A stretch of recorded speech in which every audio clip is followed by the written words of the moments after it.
Welcome to CBT's Goldman Mikvah. What is a mikvah? Mikvah is a gathering of living waters. Water that comes from a natural source, such as rain or a spring. Water is the most spiritual of all physical things in the world. It is the source of all life. When a person enters the mikvah, they experience a rebirth. It is not only a change of status, it's an elevation of status. It has the power of transformation unlike anything else. Okay, ladies and gentlemen, if there's a button that can switch on history, this is it. We're turning on the tap, turning on history in Scottsdale. This tap now, as you can hear, will be filling our mikveh.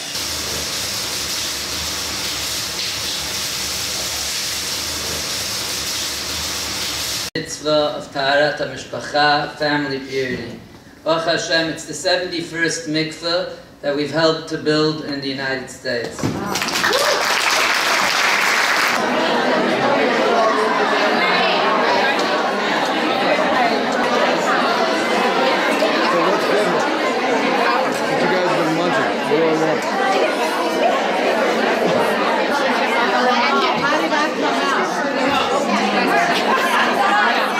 I don't think there's two more different places in the world than Moscow and Scottsdale.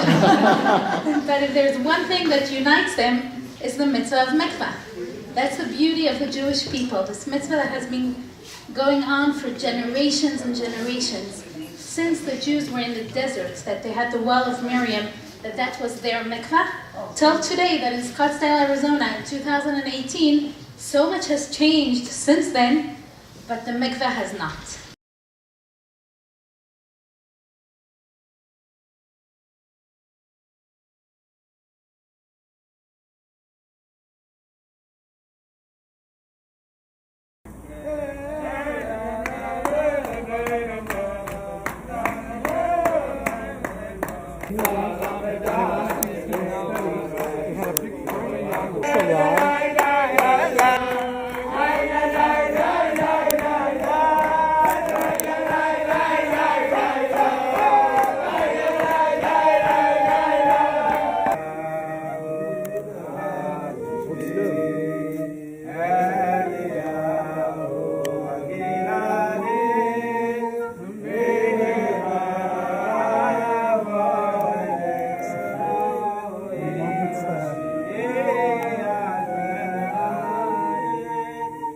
הנה ישועתי, אפתח ולא אפחד, כי עוזי וזמרתי אדוני, ויהי לי לישועה, ושאבתי מים וששון עם עיני הישועה, לאדוני הישועה, לעמך ויחתך סלע, אדוני צבאות עמנו משגב לנו אלוהי יעקב סלע, אדוני צבאות אשר אדם מותח בך, אדוני יושיע מלך יעננו ביום קוראנו.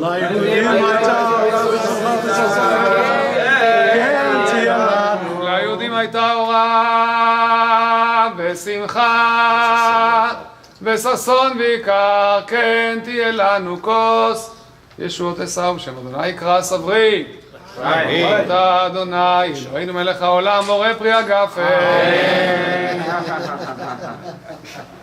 ברוך אתה אדוני אלוהינו מלך העולם בורא מיני ושמים. ברוך אתה אדוני אלוהי מלך העולם בורא מאורי האש. ברוך אתה אדוני אלוהי מלך העולם המבדיל בין קודש לחול, בין אור לחושך, בין ישראל לעמים, בין יום השביעי לששת ימי המעשה. ברוך אתה אדוני המבדיל בין קודש לחול. Aguto doch Hashem doch.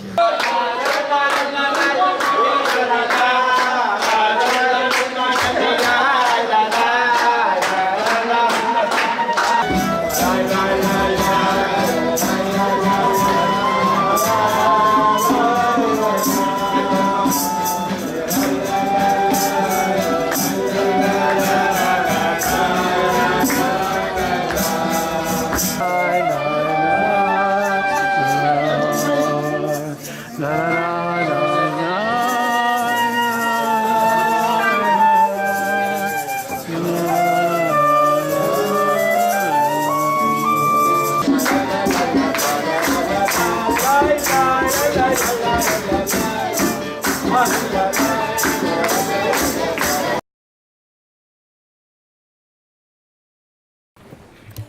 ladies and gentlemen, before we proceed to the actual ritual part, the ritualistic part of the ceremony, they asked me to share a few words, and the emphasis was on few. So I oblige, but I must start with a verse, and I'm going to need your help for this, with a verse from Psalm 118, a verse that maybe best expresses the overwhelming gratitude in my heart, in our hearts today as we've reached this milestone. The verse of Keli ata ve'odeka, Elohai aromemeka. You are my God, and I will thank you. You are my Lord, and I will elevate you. So please help me in joining the song, because again, I don't think there's a better way to express the language of our hearts than in song. Keli ata ve'odeka, Eloi kai, Eloi memeka. Keli ata ve'odeka, Eloi, Eloi memeka.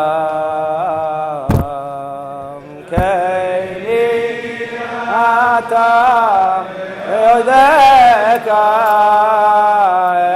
Eloi kai, Eloi memeka. Keli ata ve'odeka, Elohai, Eloi memeka. Friends, here at CBT we go right through the flames of life, not to put out fires, but to turn them on, to turn the fire of our souls, to ensure that every Jew indeed has a place called home. That's why we are here, that's why we built this. We are honored to have so many distinguished guests here.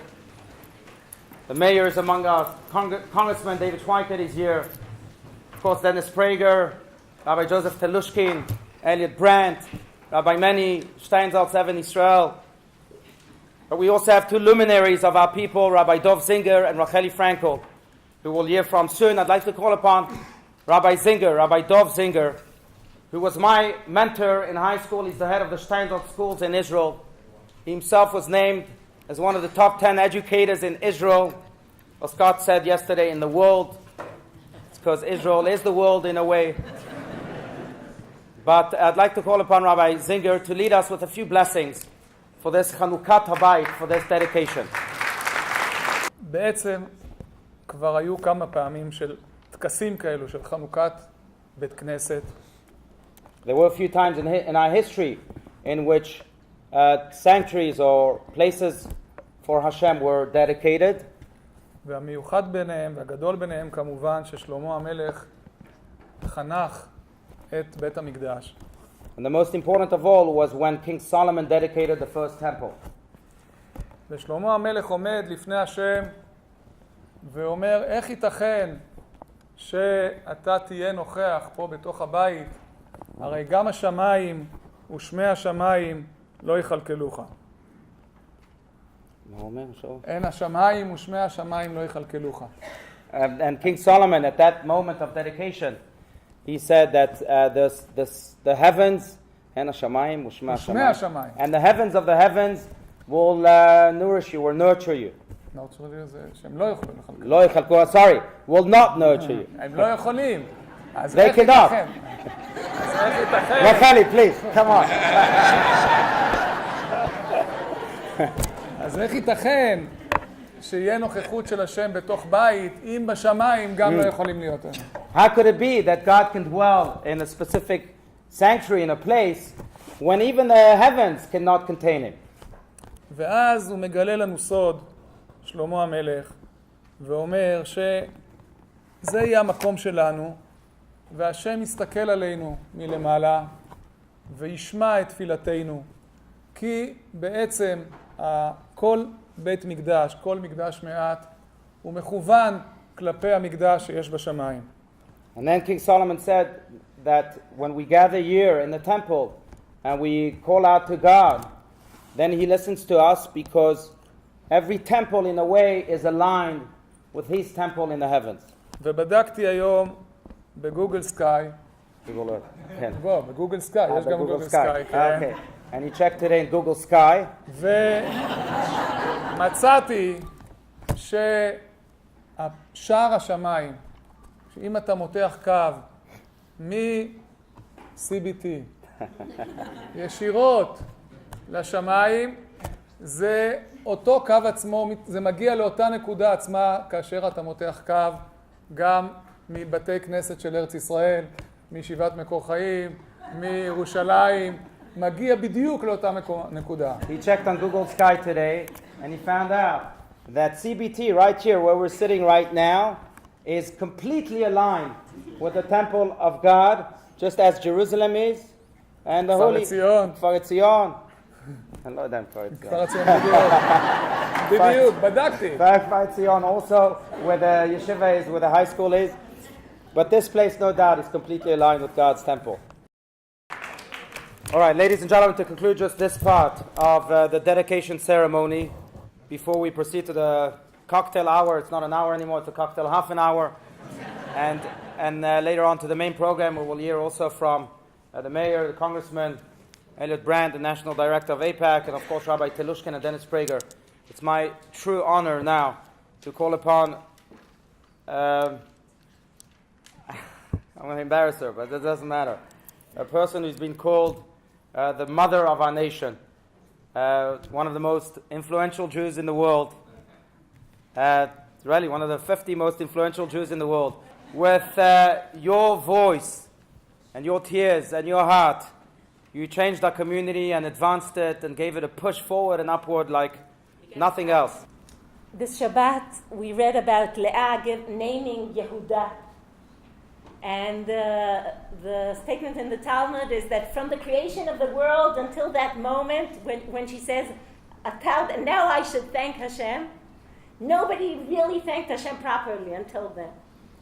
And there's so much to be said about gratitude. And there's so much gratitude in this room. But don't make the mistake Leah made. Leah felt so overwhelmed. She said, I dare not ask for more. So she got no more. We're talking about gratitude that comes not from the feeling of scarcity. Oh, yeah, am I using the right English? Of I have nothing. I please can maybe you could give me something. We're talking about gratitude, or actually a request, a demand for more, that comes from this feeling that both to Hashem and to ourselves, I got to taste something good. I got to feel what the good, real good stuff feels like and tastes like, and how where it could bring me. So I demand more. I'm thanking endlessly, but I'm requesting and begging and demanding for more and more and more, from God and from each other and from ourselves, for the sake of our spiritual life, for the sake of our children, for the sake of our youth, that we'd like to see them sitting here between us, for the sake of other communities all around the Jewish world that are looking up to Scottsdale, Arizona for inspiration.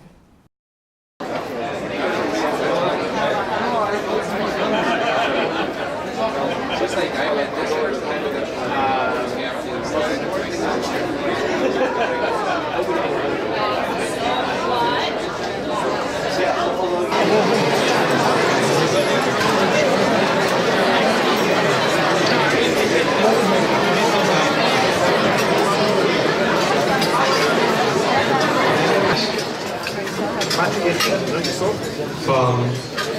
We will start with Hamotzi, and I would like to call upon Haji Menashe to lead us in Hamotzi.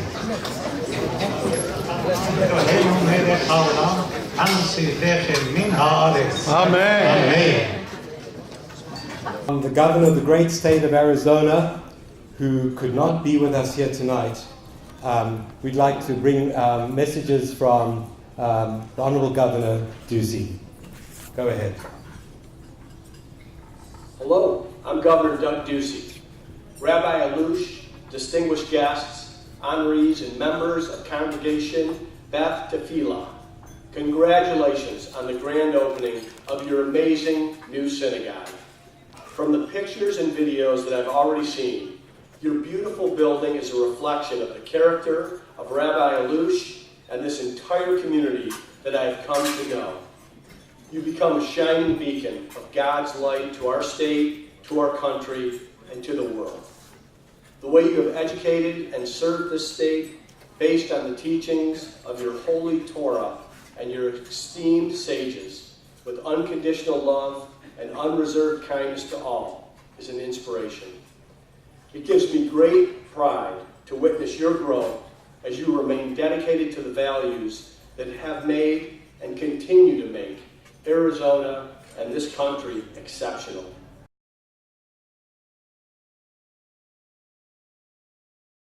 Well, thank you very much. You know, it's interesting, given what I needed to say and maybe what was said in those times of tragedy that we were experiencing, and certainly experiencing all too often as it is in today's world last week. I will tell you that personally, I have been very, very touched by the extent of blessings here in your community as I heard them here today and tonight. And you know, I was asked by Rabbi Allouche to come and give a blessing from the city of Scottsdale, and I'm not sure I'm up to that task really, but I will tell you what I learned and what I gained from my experience here with this great community. And that's that you are sharing blessings with each other each and every day. And I think with the entire community here in Scottsdale.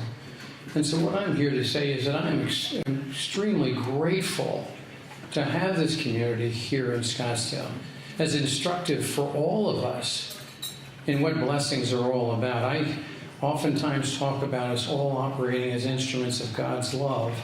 And when we do that, we are giving each other blessings every day. And we certainly want to continue to do exactly that. And in these days, it is of the utmost importance to be able to reconcile yourselves sometimes with people that don't feel and follow the same kind of thinking, but nevertheless, we still stay with those blessings and pass them on and teach them. This is not my arena of talk, and when somebody says to give blessings, what I'm going to say is that I'd like to give the gratitude of the overall community of Scottsdale to your community here for the blessing we're receiving by having you here. And in exchange, we will work hard to extend those same blessings of love and acceptance and support for each other that you've shown to me today. So thank you very much for having me here. It's a great honor to be here with you in a wonderful facility, and thank you, wonderful leadership, and all the people who, and I know that everyone in this room has lent to this great undertaking and be able to do this for the community here, but also for our overall community. It's wonderful to have you here, and frankly, for all of the out-of-country and out-of-state visitors, and even out-of-city visitors. I've got a couple of Chandler people sitting at my table. You're welcome here to Scottsdale. So thank you very much.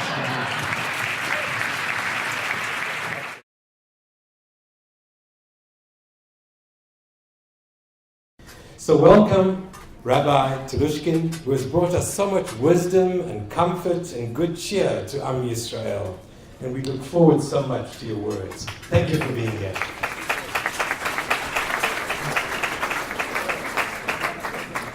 Great. Thank you.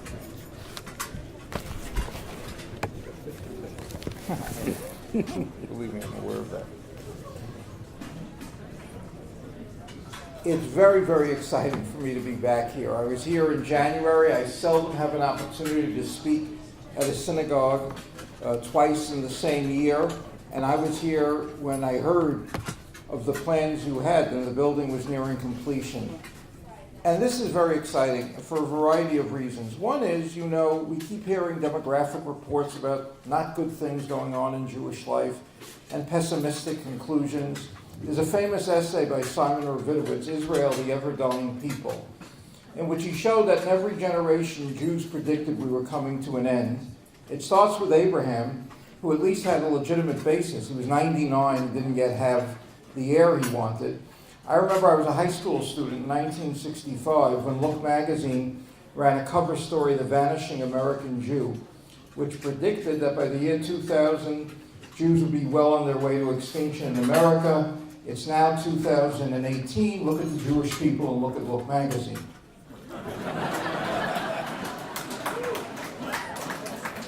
But having said that, while I don't think we're ever in danger of the whole Jewish people going out, Jewish communities can disappear. And Rabbi Allouche asked me to come up with some idea of a vision, motivating, guiding the synagogue, and a particular Talmudic text occurred to me, which raises a number of questions, and I think the affirmative answers to those questions can help guarantee a very vibrant community. Strangely enough, this text is not that well known, though it appears on the same page of the Talmud as probably the single most famous anecdote told in the Talmud, where a non-Jew approaches Hillel, and people think that what the non-Jew asked Hillel was, teach me the essence of Judaism while I'm standing on one foot, to which Hillel replies, Da'alech asani, what's hateful unto you, don't do unto your neighbor. What people don't realize was the non-Jew actually asked Hillel a different question. He said, Gaireni almanat, convert me to Judaism on condition you can teach me the essence in one foot. It was more in the nature of a halachic question. And Hillel answers with this ethical principle. And it then gets reinforced in a second incident told at the bottom of that same page in the Talmud with a rabbi's conjecture on what are the first questions we're asked when we die and come before the heavenly court. And most people, when I ask them to guess, I wouldn't do it with this audience. There are too many Talmidei Chachamim. There are too many people who know a lot here. There are too many. If I asked it here and tried to have people conjecture, I'd say rabbis can't answer. I have a different question for the rabbis. Name the 613 commandments. But in any case, the rabbis say that the first question is going to be Nasata v'natata b'emunah. Did you conduct your business affairs honestly? It's very fascinating that that's what they come up with first. And I thought about it. I have for years also lectured on Jewish humor, and ethnic humor is often unpopular because it paints with broad strokes. In ethnic humor, there are no individuals, there are only groups. If a joke begins an Irish guy, what's the joke going to be about? It's going to be about drinking. If the punchline to a Jewish joke depended on a Jew being drunk, no one would laugh. Not because there aren't drunk Jews, unfortunately there are, but the stereotype, ethnic humor is dominated by stereotypes. Rodney Dangerfield said, I used to work in an Italian nightclub that was so tough, on the menu they had broken leg of lamb. Where do Jews get it in humor? They get it in two types of humor about money. One, I don't understand, that Jews are cheap. I don't think that is a common Jewish characteristic. I don't think when a Jewish couple walks into a restaurant, the waiters think they're going to not be treated well. The other is that Jews can be tricksters. And, people sometimes ask me, do you give the same talk before Jewish audiences when you speak on humor? Do you give the same talk before non-Jews? I said, yes, the exact same speech on humor. There's only one joke I only tell before a Jewish audience. Two Jewish businessmen run into each other on the street. One says, I heard your business burned down last night. The other one says, shh, tomorrow night.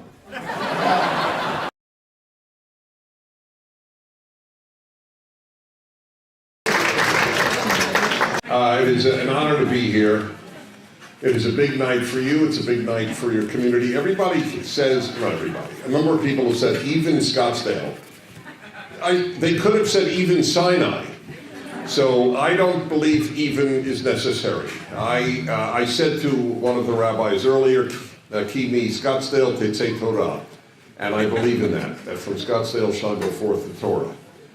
The Torah, after all, was given in the desert and purposely not in Israel. You had Governor Ducey give a message. You had Mayor Lane give a message. You had Congressman Schweikert give a message. And nobody thought about it for a second. It makes perfect sense. All these people celebrating a synagogue in Scottsdale.